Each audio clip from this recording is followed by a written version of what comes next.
Assalamualaikum. But in this video lecture, I will deliver another chapter of the ENT series of lectures. Here I have started this unit, head and neck and general ENT, where I have to start with this chapter, some problems, diseases of the salivary glands. Before I really go into the in detail of the pathology of the salivary glands, you before need to understand the anatomy of the salivary glands a little. Salivary glands include the three pair of the large glands and the small minor submucosal glands. तो salivary glands major जो होते हैं वो तो तीन pair होते हैं, दो पैरोटिड, दो सबमैंडिबुलर, दो सबलिंगुअल, लेकिन इसके अलावा कुछ माइनर सबम्यूकोसल ग्लैंड्स भी होते हैं जो कि सलाइवा प्रोड्यूस करते हैं. सही है. Minor glands are scattered all over in the cheek mucosa, palate, tongue, right. All the salivary glands, whether they are major or minor submucosal salivary glands, they all are ectodermal in origin, right? Okay. The major salivary glands, as I mentioned, दो parotid होते हैं, दो submandibular और दो sublingual होते हैं. Talking about the parotid gland, you will see that by the way it is the largest gland, the parotid gland. इसकी secretion serous variety की होती है और ऑब्वियसली जो सीरस वैरायटी की सीक्रेशंस होती हैं वो वाटरी होती हैं, इस वजह से पैरोटिड ग्लैंड से वाटरी सलाइवा आती है. सही है. Parotid gland is divided into the superficial and the deep lobe by main branches of the facial nerve. आपको पता है ये जो पैरोटिड ग्लैंड होता है वो मौजूद होता है यहाँ पे आपके पिन्ना के करीब, और जब यहाँ से फेशियल नर्व पास होती है, जो ब्रांचेस होती हैं फेशियल नर्व की, तो वो इसको सुपरफिशियल और डीप लोब के अंदर डिवाइड कर देती हैं. ठीक है बच्चा. इस तरीके से इसकी तीन सरफेसेस होती हैं बेटा. एक सुपरफिशियल, एंट्रोलेटरल एंट्रोमीडियल और पोस्ट्रोमीडियल. So the very first thing I told you that this parotid gland is present near to the pinna, divided into the superficial and the deep lobe by what? Facial nerve की जो यहाँ पे terminal branches होती हैं वो इसको superficial और deep में डिवाइड कर देती हैं. इसके सरफेसेस, एक सुपरफिशियल सरफेस होती है, एक एंट्रोमीडियल होती है, एक पोस्ट्रोमीडियल होती है. सही है. इस तरीके से जहाँ तक बात है पैरोटिड ग्लैंड की डक्ट की, तो पैरोटिड ग्लैंड की जो डक्ट है it's about 5 centimetre long. It's 5 centimetre long and passes over the masseter muscle of the cheek, turns around the anterior border, pierces the buccinator muscle, not the masseter muscle, not the muscle of the cheek. It actually passes over the masseter muscle, फिर anteriorly आती है buccinator muscle को piers करके चीक में open हो. चीक की जो mucosa है ना उसको पियर्स करती है. तो अगर ये आपका इस साइड का चीक है, ऊपर बक्सीनेटर मसल मौजूद है, तो बक्सीनेटर मसल को पियर्स करती हुई, मिकोजा को पियर्स करती हुई ये जो पैरोटिड ग्लैंड की डक्ट है वो अंदर आ जाती है चीक मिकोजा में, वेस्टिब्यूल के रीजन में. सही है. So yeah, this is the cheek mucosa, this is the upper jaw, this is the lower jaw. ठीक है. ये oral cavity है. ठीक है. इसी तरीके से सेम चीज़ जो है यहाँ दूसरी साइड पे भी होगी ऑब्वियसली. ठीक है. तो इसी तरीके से यहाँ पे जो है अपर जॉ मौजूद होगा, लोअर जॉ मौजूद होगा और ये चीक की मिकोजा होगी. ऑब्वियसली ऐसे ही होता है ना बच्चों. तो जॉ के और ये जो टीथ हैं और ये जो चीक मिकोजा है इसके बीच की जो स्पेस होती है उसको हम वेस्टिब्यूल कहते हैं. सही है. तो आप देखो ये बक्सीनेटर मसल है, इसको पियर्स करती हुई, चीक की मिकोजा को पियर्स करती हुई अंदर ओपन हो गई. अंदर कहाँ पे? टीथ और बक्कल मिकोजा के बीच में जो वेस्टिब्यूल होता है उसके अंदर. ठीक है बच्चों. इस तरीके से so you can see that buccinator muscle को पियर्स करके ओपन हो जाती है वेस्टिब्यूल ऑफ द माउथ में at the level of second upper molar tooth. Right बच्चों. इस तरीके से after the parotid gland comes the submandibular gland. ये मिक्स्ड ग्लैंड होता है. इसमें सिर्फ सीरस नहीं, सीरस म्यूकस सिक्रेशन इससे दोनों आती हैं. इसके भी दो लोब्स होते हैं, superficial and deep. Superficial part of the submandibular gland lies in the digastric triangle of the neck, while deep part lies deep to the mylohyoid muscle. So where does the superficial part lies? In the digastric triangle of the neck. We'll better study these triangles in the anatomy. But for now, you keep in your mind that the superficial part of the submandibular gland lies in what triangle? Digastric triangle. While the deep part of the gland lies deep to the mylohyoid muscle. Mylohyoid muscle के नीचे होता है. सही है. यहाँ तक बात है इस ग्लैंड की डक्ट की, सबमैंडिबुलर ग्लैंड के डक्ट की. तो सबमैंडिबुलर ग्लैंड की जो डक्ट होती है बेटा, it passes through the deep part lying above the lingual nerve. and opens into the floor of the mouth. So you don't have to actually remember the course of the duct of the submandibular gland. You have to remember at least that submandibular gland के दो parts होते हैं, superficial और deep. इसकी जो duct होती है वो लिंगुअल नर्व से ऊपर से गुजरती हुई फ्लोर ऑफ द माउथ में ओपन करती है at the either side of the frenulum of the tongue. If this is the tongue, नीचे इसका फ्रेनुलम मौजूद होता है टंग का, और इसके दोनों तरफ ये सबमैंडिबुलर ग्लैंड की डक्ट ओपन होती है. ठीक है बच्चों, इस तरीके से. Then comes the sublingual salivary gland. It is considered to be the smallest gland, और ये भी मिक्स होता है सीरस प्लस म्यूकस. ठीक है. It lies in the floor of the mouth. Sublingual नाम ही इसलिए कि टंग के नीचे माउथ के फ्लोर में मिलेगा ये ग्लैंड आपको. And it produces the sublingual fold, ठीक है, इन the floor of the mouth, and it's duct drains into the duct of the submandibular gland. तो अगर ये आपका बेटा फ्रेनुलम है, ये सबमैंडिबुलर डक्ट की ओपनिंग है, तो जो सबलिंगुअल की डक्ट होती है, सबलिंगुअल की डक्ट ओपन होती है सबमैंडिबुलर की डक्ट में. ठीक है बच्चों, इस तरीके से. Right, so this is the minimum I could tell you about the anatomy of the salivary glands. Right beta, we'll be discussing some diseases of the salivary glands. Let's start with this very first. At the very first beta, salivary calculus. Salivary calculus is a really interesting term. It's a stone formation in this is let's suppose this is the parotid gland. Okay, this is a nice looking gland, as you know beta. This is the duct of the parotid gland. So the stone formation either in the duct or inside the salivary gland. It is called the salivary calculus. So in the duct or within the salivary gland as a result of calcium deposition or any epithelial debris, mucus or organic matrix. ठीक है. तो ये जो है बेटा calcium deposition भी हो सकती है. ये स्टोन जो है वो एपिथेलियल डेब्रीज भी हो सकता है. ये स्टोन जो है बहुत कुछ और हो सकता है, जैसे कि ऑर्गेनिक मैट्रिक्स भी हो सकता है. ठीक है, इस तरीके से. Stone formation is much more common in submandibular duct. 90% cases में सबमैंडिबुलर डक्ट में compare to the parotid duct. Y?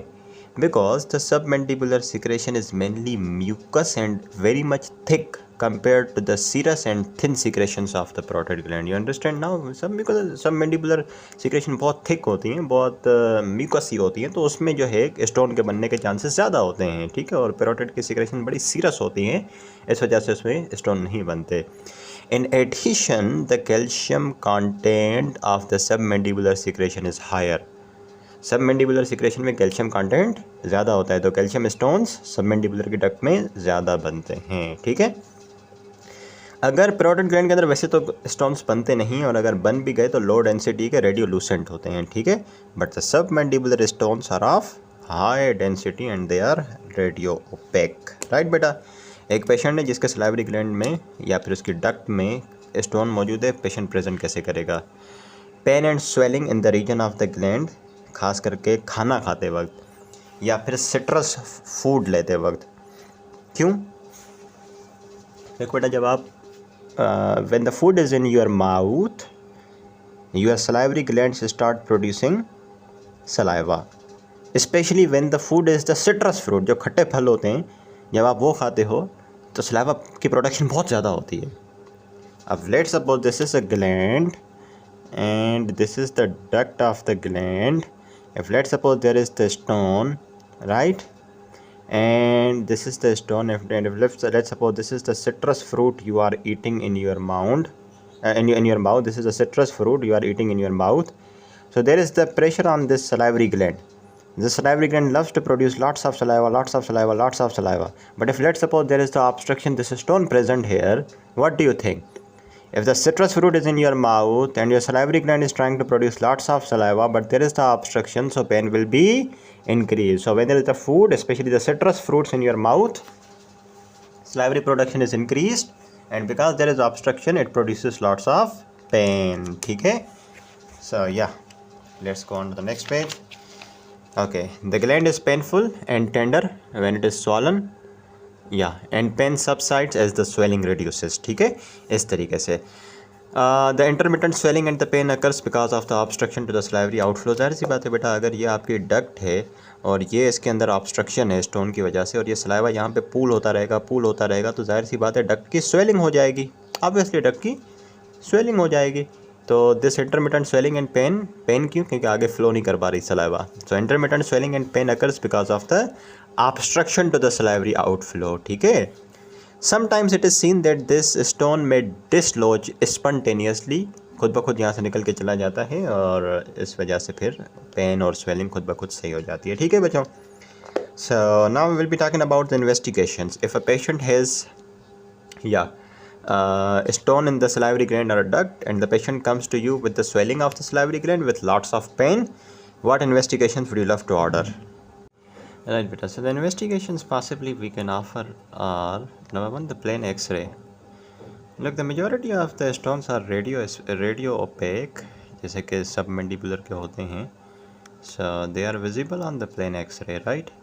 The plain x-ray floor of the mouth in the occlusal view is recommended. What about the scalography? Scalography में क्या करते हैं बेटा कि radio opaque dye is injected into the duct of the gland through a cannula, और फिर X ray लेते हैं। Right, whole of the duct system becomes visible and the radiolucent stones appear as a filling defect. देखो, अगर ये आपका gland है ना, ये डक्ट है उसकी, सही है, उसमें ये स्टोन मौजूद है। इसमें आप कैनुला की मदद से एक डाई डाल देते हो, फिर आप क्या करते हो, एक्सरे लेते हो लेटरल व्यू से, सही है, और फिर आपको पूरा जो है ना ग्लैंड और डक्ट दिख जाती है, और जहाँ पे स्टोन होता है वहाँ पे एक फिलिंग डिफेक्ट आता है कुछ इस तरीके से। ये देखो, या there we go, this is the sialogram. अब इसके अंदर आप देखो, आपने डाई डाला तो ये देखो पूरी डक्ट नज़र आ रही है आगे तक, देख रहे हो यहाँ पे ये आपको फिलिंग डिफेक्ट नज़र आ रहा है, डक्ट की लीनियरिटी ख़त्म हो गई, ये डिफेक्ट नज़र आ रहा है, ये आपको डिफेक्ट नज़र आ रहा है, ये तो ये स्टोन्स मौजूद हैं आपके सलाइवरी ग्लैंड की डक्ट में, सही है बच्चों। इस तरीके से this is how we perform this is what we do in the sialography. Then comes the ultrasonography. Ultrasound of the salivary gland can be done, it will show the enlargement of the gland as well as the calculus. बहुत अच्छा ultrasonography, ultrasound का बड़ा अच्छा role होता है, अच्छे से stone दिखा देता है। ठीक है, CT/MRI समटाइम्स नीडेड। ठीक है, और या this is what we can do in the investigation part. Treatment, small stone तो खुद ब खुद डिसलॉज हो जाते हैं, और by use of the sialogogues, sialogogues की मदद से, या फिर वैसे तो खुद ब खुद छोटे स्टोन डिसलॉज हो जाते हैं, लेकिन आप सैलोगोगस यूज़ करके इनको डिसलॉज करवा सकते हैं। If there are the large stones present in the submandibular or the parotid duct, they can be removed intraorally by giving incision on the duct, right, and the stones which are deep seated are present inside the substance of the submandibular gland, they are difficult to remove. In such cases excision of the whole submandibular gland is done. ठीक है, stone duct में मौजूद है, duct को incision देके आप निकाल देते हो, लेकिन अगर स्टोन बहुत डीप मौजूद है अंदर सबमैंडिबुलर ग्लैंड के सब्सटेंस के अंदर मौजूद है, तो उस केस में फिर आपको पूरा ग्लैंड निकालना पड़ता है। ठीक है बच्चों, this is all about the salivary calculus. Will now be talking about another condition, that is the Sjogren syndrome. Sjagren syndrome, beta, it's a condition, it's a multi-system autoimmune disorder. Involves almost every system in the body. It's a big thing. All the systems in the body. It's a multi-system autoimmune disorder. It can be the primary Sjagren syndrome, जिसको हम सिका syndrome भी कहते हैं, can be the secondary Sjagren syndrome. Primary Sjagren syndrome is a little difference between the primary and secondary. I'll be telling you, just listen to this carefully.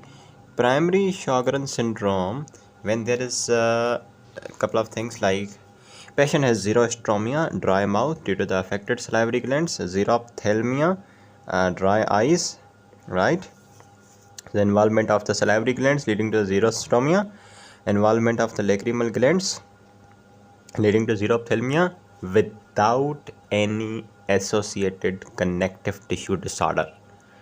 No connective tissue disorder, right? And okay, the patients are often upset by the dryness of the mouth. Okay, so if you have primary Sjagren syndrome, Sika syndrome, the main complaint is affected salivary glands leading to xerostomia.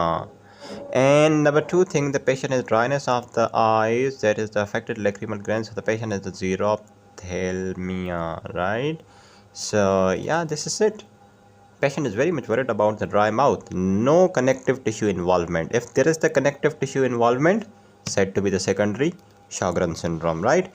Secondary Sjogren syndrome is a triad of the xerophthalmia, xerostomia, and connective tissue involvement as well. Half of the cases, the connective tissue involvement is the rheumatoid arthritis, right? 30% of the patient have the involvement of the parotid gland in the form of the recurrent पेरोटाइटिस। तो जो इसमें xerostomia होती है वो mostly affected parotid gland की वजह से होती है, सही है। कनेक्टिव टिश्यू डिसऑर्डर होता है रिमोटाइड आर्थराइटिस की शक्ल में। शॉगरन सिंड्रोम का पेशेंट है, कैसे उसको इन्वेस्टिगेट करोगे? जाहिर सी बात है मल्टी सिस्टम इन्फ्लेमेटरी डिसऑर्डर है तो ESR रेज आएगा, क्योंकि अगर सेकेंडरी शॉगरन सिंड्रोम है तो उसमें रिमोटाइड आर्थराइटिस होती है, तो रिमोटाइड आर्थराइटिस का जो फैक्टर है RA फैक्टर वो पॉजिटिव आएगा। जो एंटीबॉडीज़ होती हैं ANA एंटी न्यूक्लियर एंटीबॉडीज़ वो पॉजिटिव आएंगी, पॉजिटिव राइबोन्यूक्लियर एंटीबॉडीज़ होंगी, and there will be the raised immunoglobulin levels, ठीक है। ट्रीटमेंट मेनली सिम्टोमेटिक होता है, ड्राई माउथ के लिए, ड्राई आइज़ के लिए, that's it. Right, beta. So we have so far discussed the two conditions. At number 3 comes the viral parotitis. Let me tell you about this. This is a viral infection of the parotid gland. Let's start about this. Right, beta. Viral parotitis is one of the common infectious diseases of the childhood. बच्चों में parotid gland का viral infection देखा जाता है most commonly mumps virus की वजह से, जो कि एक पैरामिक्सो वायरस है, 15 साल से कम उम्र के बच्चों में होता है। ये वायरस जब आपकी बॉडी में जाता है तो उससे 2 से 3 हफ्ते का इंक्यूबेशन पीरियड होता है, और फिर वो वायरस जो है पैरोटिड ग्लैंड की इन्फ्लेमेशन इन्फेक्शन कराता है, and you come up with some symptoms. Other virus that may be responsible like the echo virus, coxsackie virus, right, they can participate in the viral parotitis. ये बड़ा जो है बहुत communicable होता है। It spreads by the droplet infection. One episode of the mumps gave rise to the lifelong immunity. This is the good thing about it. You develop the mumps today, एक attack गुजर जाएगा, उसके बाद आपको शायद ही कभी हो, ठीक है, because you develop the immunity. What about the patient with viral parotitis? How he'll be presenting to you? Obviously, because of the involvement of the parotid gland, severe pain in the parotid region, high grade fever, बाकी systemic disturbance like general malaise and the body ache. And obviously because there is the infection and the inflammation of the parotid gland, and parotid gland is right present at the junction of your mouth or the temporomandibular joint. So pain is made worse by the opening of the mouth. जब मुंह आप खोलते हो तो बहुत दर्द होता है parotid gland में, क्योंकि parotid gland की लोकेशन ही, एनाटॉमिकल लोकेशन ही ऐसी है। और जब माउथ बहुत खुश्क हो जाता है तो क्या होता है, your parotid gland try to produce lots of saliva. जब saliva प्रोड्यूस होती है उस inflamed gland के अंदर तो बड़ा दर्द होता है, ठीक है। So try to keep your mouth moist, not dry. On examination, parotid gland both side का diffusely enlarge होगा, infection की वजह से tender होगा, ठीक है बच्चों, yeah. And opening of the parotid duct in the mouth, it also shows congestion in the swelling. Here you can see in this picture, this is the 10-12 साल का बच्चा, and can you see this is the swelling of the parotid gland, and he is suffering from the mumps actually. Right, so this is what you see in viral parotitis. The investigation we order in the viral parotitis include, for investigation purpose beta, mostly the investigation of the viral parotitis is made on the basis of a history and examination. When you order the CBC, the total white cell count is raised, especially viral infection है तो lymphocytes elevated होते हैं। Antibody टाइटर कराते हैं against the mums तो वो भी obviously elevated आता है। What about the complications of this mumps or the viral parotitis? Obviously, as this viral infection can cause epididymoorchitis, pancreatitis, encephalitis, and the involvement of the inner ear leading to the sensory neural hearing loss, right? So these are some complications. You develop the mumps actually, right, which involve the parotid gland leading to the parotitis, which you discussed.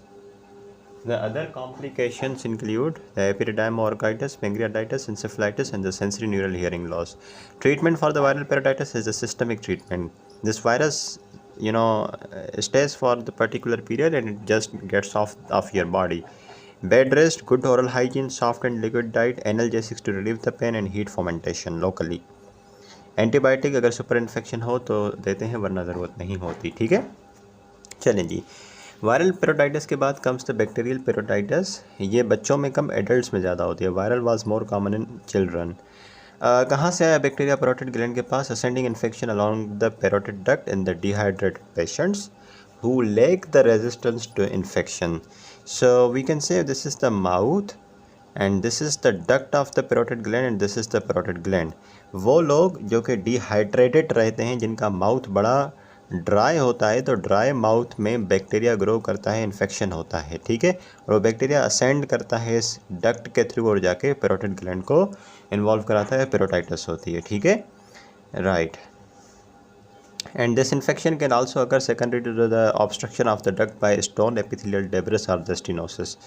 एक तो मैंने कहा ये बताया कि बेटा patient dehydrated है, उसका माउथ बड़ा ड्राई सा है, तो ड्राई माउथ में बैक्टीरियल इन्फेक्शन डेवलप हुआ और बैक्टीरियल इन्फेक्शन असेंड करके डक्ट के थ्रू ग्लैंड में चला गया. दूसरी कंडीशन मैंने आपको ये बताई कि अगर ये आपका ग्लैंड है बच्चों और ये डक्ट है, ठीक है, and there is obstruction in the duct, obstruction की वजह से यहाँ पे पुलिंग ऑफ सलाइवा होगी, सलाइवा जमा होगी, तो कहीं पे भी बॉडी में फ्लूइड स्टेसिस करता है तो क्या होता है वहाँ पे बैक्टीरिया ग्रो करता है, बैक्टीरियल इन्फेक्शन होगा, that will involve the entire gland and the duct. So it can also occur secondary to the obstruction of the duct by the stone epithelial debris और द स्टेनोसिस.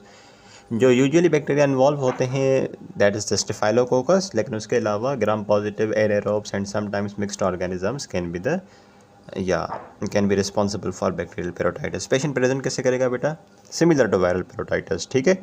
मोस्टली ये एक side के parotid gland को involve करता है. Viral पेरोटाइटिस में bilateral involvement होती है, तो ये बड़ी अच्छी बात है, आप इसको जहन में रखना.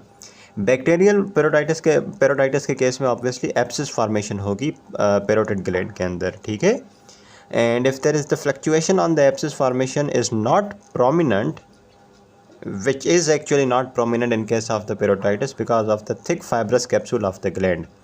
कहने का मकसद ये है बच्चा, ये अगर आपका पैरोटिड ग्लैंड है तो इसका एक कैप्सूल होता है पैरोटिड ग्लैंड का, ठीक है, और इस पैरोटिड ग्लैंड की जो बैक्टीरियल इन्फ्लामेशन होती है तो उसकी वजह से यहाँ पे एब्सिस फॉर्मेशन होती है, लेकिन वो एब्सिस जो है वो फ्लक्चुएट नहीं करता, साइज़ में बड़ा नहीं होता. क्यों?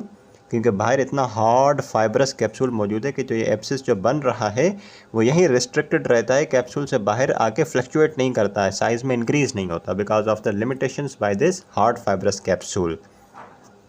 This abscess may burst inside या through the capsule and extend into the cheek, subcutaneous tissue and the parapharyngeal space. अब समझ आई बेटा आपको बात कि पहले तो मैंने आपको ये बताया कि इन्फेक्शन आता कैसे है, एक तो ड्राई माउथ की वजह से, दूसरा सलाइवरी डक्ट में ऑब्स्ट्रक्शन की वजह से. फिर मैंने आपको बताया कि यूनिलेटरल इन्वॉल्वमेंट होती है बैक्टीरियल पेरोटाइटिस के केस में, और एब्सिस बनता है कैप्सूल के नीचे, और जाहिर सी बात है एब्सिस जो होता है वो अंडर प्रेशर हो जाता है तो बर्स्ट हो जाता है तो फिर आगे निकल जाता है चीक के सबक्यूटेनियस टिश्यू में, पैराफेरेंजियल स्पेस में, ठीक है बच्चों, इस तरीके से. राइट बेटा. Now if you perform the examination of the mouth you will see pus coming out from the parotid duct on pressing the gland. आप चीक पे टेम्पोरोमैंडिबुलर जो जॉइंट है उसके रीजन में आप कंप्रेस करें पैरोटिड ग्लैंड को, आप देखोगे मुंह के अंदर पस आ रही होगी, ठीक है. क्यों? क्योंकि ये अगर आपका पैरोटिड ग्लैंड है, ये इसकी डक्ट जो है माउथ के अंदर ओपन हो रही है, अगर आप इसको बाहर से प्रेस करोगे तो इसके अंदर जो पस जमा हुई होगी वो माउथ में ड्रिबल होती हुई आपको दिखेगी, ठीक है जी. इस तरीके से बैक्टीरियल पेरोटाइटिस के केस में क्या इन्वेस्टिगेशन आप ऑर्डर करेंगे? CBC ऑर्डर करेंगे तो टोटल वाइट ब्लड सेल जो है ना, टोटल ल्यूकोसाइट काउंट वो एलिवेटेड होगा, खास करके न्यूट्रोफिल्स एलिवेटेड होंगे क्योंकि ये बैक्टीरियल इन्फेक्शन है, पीछे वायरल इन्फेक्शन था तो उसमें लिम्फोसाइट्स एलिवेटेड थे, ठीक है. जो पस आ रही है माउथ के अंदर उसको आप भेज दोगे कल्चर सेंसिटिविटी के लिए, और फिर जो माइक्रो ऑर्गेनिज्म आएगा उसके अकॉर्डिंगली हम एंटीबायोटिक स्टार्ट कर देते हैं, ठीक है बेटा. एंड या लास्ट थिंग बेटा, okay that's it. So what investigation did you order? CBC, उसमें TLC एलिवेटेड था, खास करके न्यूट्रोफिल्स. पस को कल्चर सेंसिटिविटी के लिए भेज दिया. पस ऑब्टेन कैसे की? या तो फिर माउथ में जो पैरोटिड डक्ट ओपन हो रही है यहाँ से पस ले लेंगे, या फिर इंसिजन देके फिर वहाँ से पैरोटिड ग्लैंड से पस को ड्रेन करके फिर सैंपल करके भेज देंगे, ठीक है बच्चों. ट्रीटमेंट ऑप्शन, पहले तो हम ब्रॉड स्पेक्ट्रम एंटीबायोटिक चलाते हैं इमीडिएटली, लेकिन बाद में जब कल्चर सेंसिटिविटी आ जाती है तो फिर स्पेसिफिक एंटीबायोटिक पे शिफ्ट हो जाते हैं.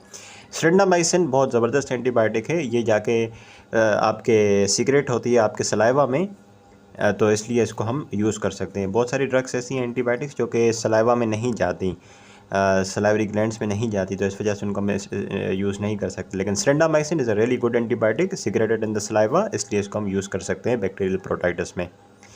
ओके, अगर बहुत बड़ा एब्सिस बन गया है कैप्सूल के नीचे, तो हम उसको इंसाइज करके ड्रेन कर देते हैं ताकि उसके अंदर से पस निकाल लें। ऐसा ना हो कि वो एब्सिस फट जाए और फिर वो चीक के सबक्यूटेनियस टिश्यू को और पेराफेरेंजियल स्पेस में चला जाए। अदर सपोर्टिव ट्रीटमेंट, बाकी वही जो वायरल पेरोटाइटिस के केस में कर रहे थे, पेशेंट को हम हाइड्रेट रखते हैं, पेशेंट को रेस्ट का बोलते हैं, सही है, इस तरीके से जो बाकी सारी चीज़ें होती हैं।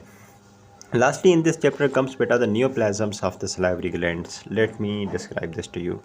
राइट बेटा, the neoplasms of the salivary gland, it's a detailed topic itself, but here in the ENT we have to discuss couple of things. They are uncommon, by the way.